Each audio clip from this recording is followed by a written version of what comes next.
নয়, থানায় লিখিত অভিযোগও করা হয়। এই যে আমার ঘেটিতে এগুলো আঘাত করছে, ঠিক আছে? আমার এই রানে আঘাত করছে, সব জায়গায় আমার আঘাত করছে। মাহারা এক কুকুরছানাকে ঘরে এনে নিজের সন্তানের মতো লালন পালন শুরু করেন জাহানারা বেগম। ফিডারে দুধ খাওয়ানো থেকে শুরু করে সবকিছুতেই ছিল এক টুকরো মানবিকতার ছোঁয়া। ধীরে ধীরে পরিবারের সদস্য হয়ে ওঠে ছোট্ট কুকুরছানাটি। ফেসবুকে এক ছেলে মানে পোস্ট করার পরে যে ওর মা সড়ক দুর্ঘটনা মারা গেছে। তো অনেক ছোট একটা বাচ্চা মানে ফিটার খাওয়াইছি। ফিটার খাওয়া অবস্থায় আমি 2-3 দিন পালছি। খাওয়ার পরে ফিটারটা খারাপ হয়ে গেছে। পরে আমার এরকম একটা মানে পর্যায়ে হয়ে গেছে, আমার ওই কুকুরটা মানে আমাদের ছাড়া কোনো কোথাও যায় না, মানে আমার বাসায় থাকে। সেই অবলা প্রাণীকেই কেন্দ্র করে ঘটল এক অমানবিক ঘটনা। গত শনিবার জাহানারা বেগম বাসার বাইরে গেলে কুকুরছানাটি সবার অগোচরে পাশের বাড়ি বিল্লাল খানের আঙিনায় ঢুকে পড়ে। কুকুরটা বাসার গেটের সামনে গেছে। গেটের সামনে যাওয়ার পরে কুকুরটার পাছা বাড়ায় নাকি ওর বাড়ি দিছে। বাড়িতে তো কুকুরটা শুয়ে পড়ছে। ছোট্ট একটা ছানা, এটা নিয়ে তো এরকম করা উচিত না। তো ঠিক আছে, বাচ্চাটার মা নাই, এটা স্বাভাবিক ব্যাপার।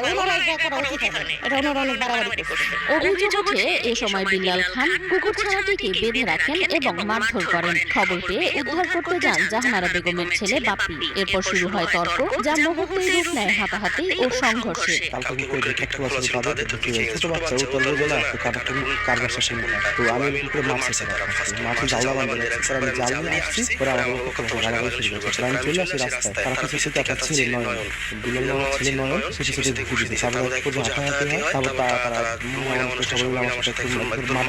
স্থানীয়দের মধ্যস্থতায় বিষয়টি তখন মীমাংসা হলেও অভিযোগ রয়েছে পরে বিল্লাল খান ও তার সহযোগীরা জাহানারা বেগমের বাড়িতে হামলা চালায়।